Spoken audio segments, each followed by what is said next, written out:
Rasanya sudah cukup juga pengabdian saya, ditambah dengan saya pegawai negeri itu 24 tahun. Jadi hampir 45 tahun pengabdian saya terhadap negara. Dan sekarang saya sudah pensiun. Apa nasihat Bapak untuk yang muda-muda? Mungkin ada cita-cita mereka yang ingin jadi bupati juga suatu saat, Pak. Yang pertama, anak-anak muda, negara ini Anda akan punya. 10 tahun lagi, ini milenial yang akan punya negara ini. Kalau target presiden, pemerintah itu 2045. Itu kaum milenial yang saat ini mereka akan pegang pimpinan. Berarti 25 tahun lagi. Nah, cukup lama. Kalau saya terlalu lama. Mungkin 2030, Anda sudah bisa semua. Yang diperhatikan yang pertama sekarang, sekolah tidak bisa lagi kuliah bermain-main. IT harus dikuasai. Bahasa asing minimal 1 harus dikuasai. Tidak bisa tidak. Kemudian kalau ingin masuk pegawai negeri, tes psikologi harus dikuasai. Jadi 3 ini adalah harus Anda kuasai. Tidak bisa tidak. Nah, kemudian kalau ingin terjun ke politik, ada saran Bapak. Ada satu teori Maslow. Teori Maslow itu dia seperti gunung. Artinya di bawah itu ada namanya kebutuhan dasar, basic need. Basic need itu adalah sandang pangan perumahan. Artinya itu harus ada dulu jaminan. Kita harus makan dulu, punya rumah, punya pakaian, punya sandang pangan, dan juga transportasi saat ini. Nah, artinya mapan dulu. Yang kedua, baru rasa aman. Nah, ada rasa aman.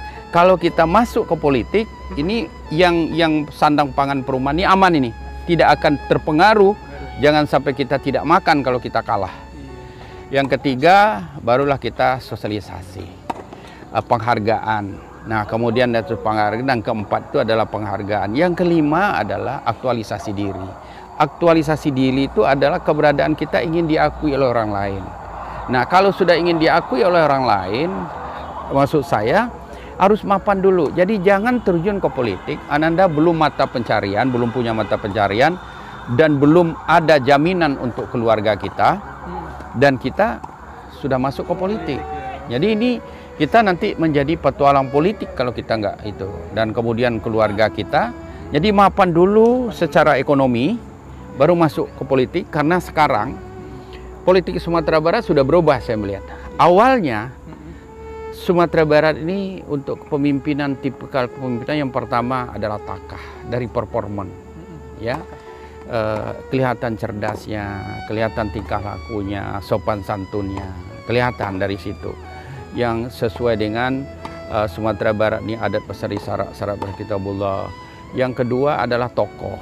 Tokoh itu dia dikenal masyarakat dan mengenal masyarakat. Jadi tidak ada kesombongan. Nah, ini harus dipunyai dulu. Nah, yang ketiga itu adalah tageh. Tageh ini adalah seorang yang pekerja keras. Artinya tanpa lelah, ini adalah pengabdian masyarakat. Tidak adalah pergi jam kantor. Seorang kepala daerah tidak punya jam kantor.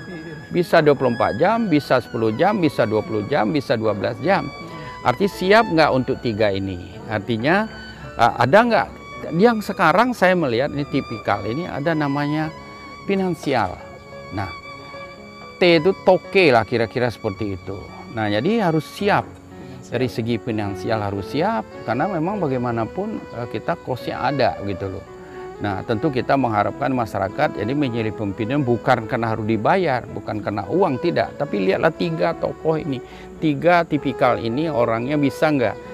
Bagaimana pergaulannya? Nah, jadi nasihat saya adalah sekolah kuasai 3. IT, salah satu bahasa asing. Yang kedua, tes psikologi. Harus dikuasai. Kalau mau masuk ke politik, baca teori Maslow. Kemampuan kita, kebutuhan dasar, basic need-nya, sandang pangan perumahan harus terjamin dulu. Kalau sudah itu, silakan masuk.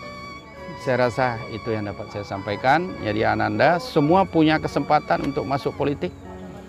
Semua punya kesempatan untuk jadi bupati. Semua punya kesempatan untuk jadi gubernur. Untuk dibekali diri Ananda semua dengan ilmu pengetahuan, kemajuan teknologi.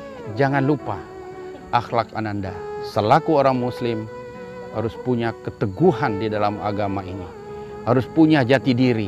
Dan kita jangan terombang-ambing oleh karena situasi negara saat ini, termasuk dunia yang tidak menentu, apa yang menjadi pegangan kita adalah agama menjadi tuntunan kita.